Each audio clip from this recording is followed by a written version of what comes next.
मेरा प्रश्न है कि गुरुदेव कि भगवान तो हम सबके अंदर बसते हैं, जैसा कि सब लोग कहते हैं, आप भी बताते हैं। मंदिरों में फिर धक्के खाने से क्या कोई फायदा नहीं होता है? ऐसा क्यों कहते हैं? और दूसरी तरफ ऐसा क्यों कहते हैं कि मंदिर में कोई भी काम करने से या पूजा करने से उसका फल या हमारी पूजा का फल या जो भी हमने कर्म वहाँ किया है उसका फल 1000 गुना हो जाता है। इस पर प्रकाश डालें गुरुदेव, ये मेरे मन की दुविधा है, इसे दूर करें। नहीं, ऐसा नहीं है कि मंदिरों में धक्के खाने जैसी बात नहीं है। मंदिरों में धक्के भी उन्हीं को मिलते हैं जो कहीं दूर खड़े हैं, वरना मंदिरों में भी प्रतिष्ठा ही होती है सच्चे भक्तों की।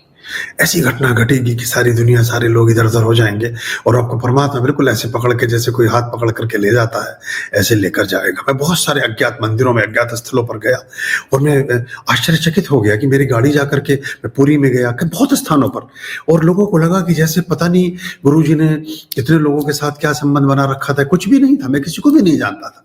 उस शहर में पहली बार मैं उतरा, मैं गाड़ी से उतरा, एक व्यक्ति मेरे पास आया, उसके सिर पर शिखा थी, धोती पहने हुए, ऊपर बनियान भी नहीं थी, जनेऊ धारण किए हुए, मेरे पास आया कि आप महाराज जी, आपको मैं लेने आया हूँ। मैंने कहा ठीक है।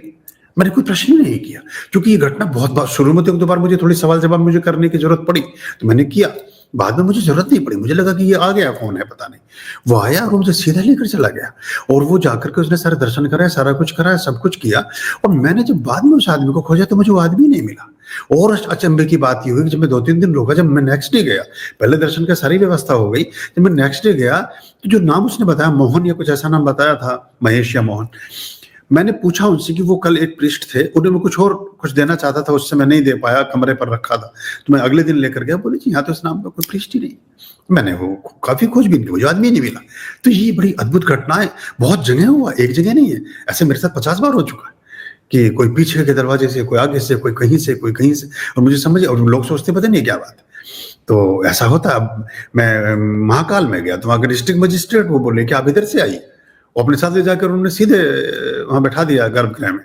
बोले आप जब तक आपका मन हो आप जो मर्जी करिए। तो ये है 10 साल पुरानी बात, 12 साल पुरानी बात, ऐसा है 11 साल, 2014, 13, 14, 15 के आसपास की बात। तो ये घटनाएं प्राय आपके साथ घटेंगी, आपके साथ भी घटने लगेंगे। तो एक तो ये मन में मत सोचिए। हाँ, अगर आपके घर की पूजा घर इतने प्रतिष्ठित और अच्छे, सौम्य और सुंदर हो सके तो आपको ज्यादा मंदिरों में जाने की आवश्यकता नहीं पड़ेगी। रीजन क्या है कि जो परिमार्जन आपको चाहिए, पहले आपकी जो मूलभूत आवश्यकताएं हैं उनकी प्रतिपूर्ति बड़ी जरूरी है, वहां से आपकी आस्था का जन्म होगा। अभी हमारे ईश्वर की एक बड़ी अनुकंपा है, इसको मैं कहूंगा। बहुत सारे लोग भारत में, बहुत सारे लोगों को जोड़ने के लिए हमारे अध्यात्म के पथ पर जो लोग हैं बहुत तरह के उपक्रम करते हैं, लेकिन हमारे ऊपर ईश्वर की एक ऐसी कृपा हो गई है कि हम लोगों को निवेदन करते हैं कि अब थोड़े से कम संख्या में आ जाएं, क्योंकि उसमें व्यवस्थाएं हैं या स्थान का अभाव है या कुछ और है। ये उल्टी गंगा है। मतलब बाकी लोग ये प्रयास कर रहे हैं कि उनके पास लोगों को कैसे बुलाएं, हम ये निवेदन करना पड़ रहा है कि आप थोड़े से कम आएं ताकि व्यवस्था को ऐसे हम कर लें।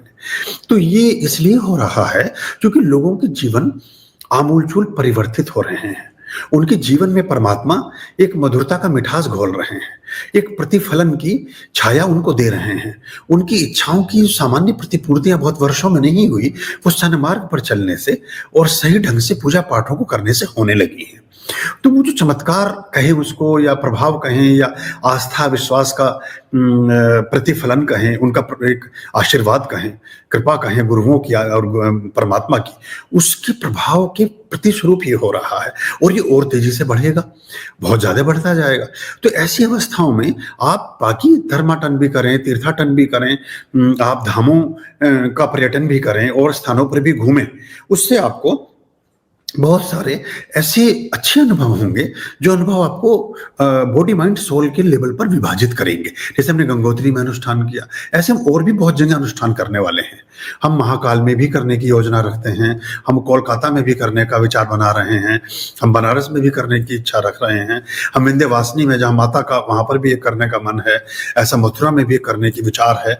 ऐसे बहुत स्थानों पर अलग ढंग से कुछ हम, जैसे जब हमने गंगोत्री में जब से किया है तो वहाँ के लोगों का एक बड़ा अद्भुत एक संबंध हमारे साथ स्थापित हुआ है और बहुत सी चीज़ों में वो हमसे बराबर संपर्क करते हैं। हालांकि ये दुखद घटना ये धराली वाली हुई अभी, ये वहाँ जो अभी हर्षिल में जो ये आया है एक प्रकोप प्रकृति का, जल प्लावन जो हो गया है, तो वो उसी के सम्मुख हम रुके थे बिल्कुल, जहां वो सामने आप देख रहे थे उसमें लेफ्ट में मार्कंडेय का आश्रम है जो बच गया है अभी, जहाँ दुर्गा सप्तशती की रचना हुई, और जो उसके सम्मुख वाला भाग था जो धार पर कभी निर्माण नहीं करना चाहिए, कुछ गलतियां हम मनुष्यों की भी हैं, प्रकृति के रास्ते को रोकेंगे तो प्रकृति अपने ढंग से उसको साफ कर देती है, हमें इस बारे में थोड़ा विचार करना चाहिए।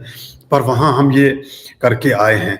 तो ऐसे स्थानों पर जाने की अलग मान्यताएं हैं, लेकिन हम मंदिरों में या बाकी स्थानों पर हो क्या गया है कि कुछ स्थानों पर उतनी विधि विधान से वो पाठ अभिषेकम, वो भस्म स्नान, वो चीजें निरंतरता के साथ नहीं हो रही हैं जो अपेक्षित हैं। कई बार आरती भी, मतलब मुझे इस मामले में थोड़ा सा, आप मेरी बात का बुरा मत मानिएगा, क्योंकि मेरे साथ अभी बहुत सारे पृष्ठ और आचार्य भी जुड़े हुए हैं जो हमारे कार्यक्रमों को देखते हैं और वो सुधार बहुत कर भी रहे हैं और मुझे ये जानकर बड़ी प्रसन्नता होती है और उसको हार्दिकता से एक्सेप्ट भी कर रहे हैं। तो अभी मुझे किसी ने एक चित्र भी भेजा है और वो उनके साथ जुड़े हुए हैं, गुरुजी हैं, तो उन्होंने कहा कि वो आपको देख करके, हालांकि उनके पास शिष्य हमसे भी ज्यादा है, संख्या उनकी हमसे भी ज्यादा शिष्यों की तादाद है उनके पास, उन्होंने भेजा कि वो आपकी तरह ही वो एक लटी जनेऊ धारण करते हैं रुद्राक्ष का, तो उन्होंने पहन रखा है। तो मैंने उनको कहा, मैंने चलो बहुत अच्छा भाव है, अच्छी चीज है, अच्छी चीजों का प्रचार प्रसार होना चाहिए। तो वो उन्होंने मुझे उसका वो भेजा था। बस मैं यही उनसे निवेदन करूंगा उनके गुरु जी से कि उसको सीधा पहन ले, वो जिन्हें उल्टा पहना हुआ है, क्योंकि अब क्या कहूँ मैं, वो अगर हम सिर्फ वैसे अगर उसे धारण करेंगे तो धारण किया जाएगा और उसका प्रदर्शन करेंगे तो वो उल्टा हो जाएगा, तो थोड़ा सा यहाँ पे ख्याल ले लेंगे। तो मेरा उनके प्रति भी बड़ा अच्छा आदर भाव है और आपसे तो प्रेम है ही, जिन्होंने वो चित्र भेजा है मुझे। पर जनेऊ को बाएं हृदय के कंध पर रखा जाता है। ये वाला कंधा है, इस पर जनेऊ को लट को रख करके दाएं हाथ को अवमुक्त रखते हैं। उन्होंने बाएं हाथ निकाला हुआ, तो शायद वो या तो फिर फोटो खिंचाने के लिए क्या होगा भगवान जाने, पर उसको ठीक कर लेंगे। बात याद आ गई तो मैंने ये ऐसा कहा आपको। तो आप ये हम संग साथ भी करेंगे, अभी इस संग साथ को और बढ़ाएंगे और आपको मैं एक प्रवासी परमात्मा का कार्यक्रम भी चालू करूंगा। मैं प्रवासी परमात्मा, इस पर एक पुस्तक भी लिख रहा हूं मैं। प्रवासी परमात्मा मतलब क्या? प्रवासी परमात्मा मतलब ये कि आपको जानकर के ये बड़ा अद्भुत आश्चर्य होगा कि लगभग धर्म के मामले में पूरे विश्व में भारतीय प्रकाश से ही पूरी दुनिया प्रकाशित है, जिसे हम लाइट ऑफ ईस्ट कहते हैं। क्योंकि व्यक्ति धार्मिक अगर कहीं सबसे पहले हुआ, 80,000 वर्ष से लेकर 10,000 वर्ष तक धार्मिक हुआ, तो भारत के भूभाग पर हुआ। वो धर्म की चेतना का फिर बाकी लोगों तक संदेश पहुंचा। फिर किसी ने कहा कि भाई सिर्फ खा पीने से, मैथुन से और निद्रा से और भोजन करने से जीवन नहीं चलता। एक दुनिया ऐसी भी है, एक देश ऐसा भी है कि वो लोग कुछ थैंक्स करते हैं, वो लोग कुछ आभार करते हैं, वो लोग धन्यवाद ज्ञापन करते हैं, वो परमात्मा के भजन गाते हैं, वो लड़ते भिड़ते और सारे दिन इसी में नहीं लगे हुए हैं, वो खाली समय बैठ करके कुछ प्रेयर्स कर रहे हैं। तो लोगों को कौतूहल हुआ कि ऐसे कौन से लोग हो सकते हैं। फिर उसके लिए यात्राओं का प्रचलन शुरू हुआ। फिर ह्वेनसांग आया, फिर कोई और आया, फिर कोई और आया, फिर कोलंबस आया। पूरी दुनिया भारत की तरफ उमड़ी, और जब उमड़ी तो वहां की संस्कृति और सभ्यता को लेकर दुनिया भर में पहुंची। और उन दुनिया के देशों में हमारे पद प्रचालन, हमारे परमात्माओं के अभी भी हैं। और मैं एक यूरोप के एक देश में था, तो वो मुझे एक लड़की मिली, ये नीदरलैंड की बात है। उसने वो क्रिश्चियन थी, उसने कहा मैं क्रिश्चियन हूँ। उसने बिल्कुल दंडवत टाइप से मुझे प्रणाम किया। मैं उसकी वेशभूषा सब देख करके मैंने कहा बेटा तुम ये, बोले आप मुझे देख करके चकित हो रहे होंगे, अंग्रेजी में उसने बोला। लेकिन मैं, भारत वो देश है जहाँ से भगवान आते हैं, आप भगवानों के देश से आते हैं, क्योंकि सारे भगवान वहीं से निकले हैं। अब ये वो बुद्धिस्ट और क्रिश्चियनिटी इस दोनों के विचारों के बीच चल रही थी। और उसने कहा कि बुद्धिज्म में भी सारी धाराएं भारत से आई हैं। धम्मपद का आप कोई भी सूत्र उठाइए, उस सूत्र का, इधर से गर्म पानी देना, धम्मपद जो भगवान बुद्ध की देशना है, जो भगवान बुद्ध का पूरा विचार है, या सुत्त निपात है, जो भी उनके, या जिन सूत्र, जिन केवली है, राम शलाका है, जो भी हमारे प्राचीनतम शास्त्र हमारे लोगों के रहे हैं, यहाँ की अवेस्ता जो यहूदियों की पुस्तक है, बाइबल, ये सारे, कुरान मजीद भी, इनमें बहुत सारे सूत्र हमारे उपनिषदों से आते हैं। उपनिषदों, मूल तत्व उपनिषदों से आता है और वेदास से आता है, वो अवधारणाएं वहां से हैं। लेकिन हम जब अपनी भाषा में अपने ढंग से कहते हैं, थोड़ा बहुत स्वरूप परिवर्तित हो जाता है, कुछ शब्द इधर उधर हो जाते हैं, हर गुरु अपने ढंग से कहेगा तो बदल जाते हैं। तो वो जो प्रवासी परमात्मा है, उसमें एक टूर का सिस्टम, कम से कम वर्ष में एक यात्रा या 2 यात्राएं ऐसी भी रखेंगे जहां आप में से कुछ सिलेक्टेड लोगों को, 50 लोग, 40 लोग, 30 लोग, 30 से 50 के बीच, इससे ज्यादा भी फिर मैनेज नहीं हो पाते, आप लोगों को फिर लेकर चलेंगे कई अन्य देशों में भी। जैसे हम जा सकते हैं आपका ये जो आपका, जहां भगवान विष्णु का सबसे अंगकोर वाट का मंदिर में जा सकते हैं हम लोग, वहाँ इंडोनेशिया के पास में है, और वहाँ ऐसी जगह ले जाने की कोशिश करेंगे जब वीजा ऑन अराइवल हो, क्योंकि बहुत से लोगों का वीजा लगेगा कि नहीं लगेगा, क्या होगा क्या नहीं सकते। आप पासपोर्ट जब भी सभी साथी बनवा कर रख लें, वो तो नागरिकता के लिए भी जरूरी है। तो जब आप वहाँ उसको प्रत्यक्ष दर्शन करेंगे तो आपके पास जो एक बैकग्राउंड होगी ज्ञान की, और आपकी हिंदुत्व की थाती की, वो अद्भुत होगी।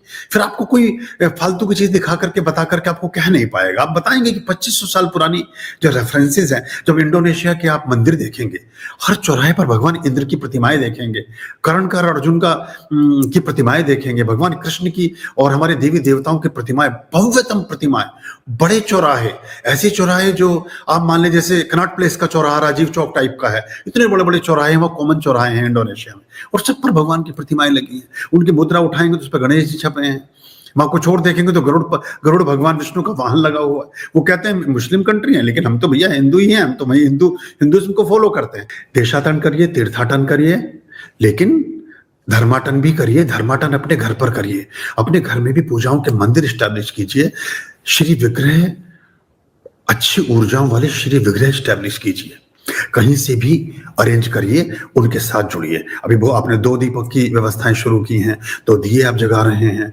आपके घरों में लगभग सभी के घर में चांदी के कपूर के दीपक हो गए हैं, वो सबके घर में ज्योत हैं, सबके घर में बहुत सी चीजें हैं, शंख हैं, सब हैं। अब आपको जानकर आश्चर्य होगा कि जिन लोगों ने अब से 6 वर्ष पहले, 5 वर्ष पहले जो 30,000 रुपए का कैंफर लैंप बनवाया था, आज वो 1.5 लाख का है। वो चीजें 5 गुनी हो गई है। वो कहते हैं कि हर साल 1 गुना बढ़ रहा है। इतना ना तो बैंक में बढ़ा, ना किसी सूद में बढ़ा, ना किसी चीज में बढ़ा, और जो खा पी के हमने इधर उधर पार्टी में उड़ा दिया वो भी नहीं बढ़ा। लेकिन जो दिया था, ये 30,000 का लिया था, आज ये रखा 1.5 लाख का हो गया। ये 1.25 किलो का दिया हमने उसमें बनवाया था, तो 35-40 हजार का बना था, जब 28-30 हजार 26 हजार रुपए रेट था चांदी का। आज वो 1 लाख से ऊपर। अभी सोना बढ़ेगा, अभी सोना और बढ़ेगा। अभी कल सोने ने 1 लाख को क्रॉस कर दिया, ये 1,20,000 तक चला जाएगा इसी वर्ष, और भी आगे जा सकता है ये दीपावली तक जाते जाते। तो ये निवेश आपके सोने चांदी में, बाकी चीजों में हो रहा है, ये आपको एक ताकत देगा, आपको एक स्ट्रेंथ देगा। और आपके बच्चों के पास एक ऐसी जमा पूंजी होगी जो है ना, हिरण्यवर्णाहरणिम स्वर्ण रजत सृजाम चंद्राम हिरण्यमयी लक्ष्मीम जात वेदों में आवा। तो हिरण्यवर्णाहरणिम स्वर्ण रजत सृजाम, स्वर्ण और रजत में, धातुओं में, स्टोन्स में, इन सब चीजों की मूल्य सदा बढ़ते ही जाएंगे, क्योंकि ये चीजें, कंजप्शन बढ़ता जाएगा, मात्रा कम होती जाएगी। तो ये महंगाई बढ़ने का प्राथमिक सूत्र होता है। तो मंदिरों में जाएं, धामों पर जाएं, अपने बच्चों को वो स्थान दिखाएं जो अपने पुस्तकों में पढ़े हैं। उसमें कुछ यात्राएं हम नियोजित करेंगे, कुछ आप स्वयं भी करते रहे, तो उससे और अच्छी बात हो जाएगी। फिर जो बात मैं समझाऊंगा और आसानी से आप समझेंगे भी।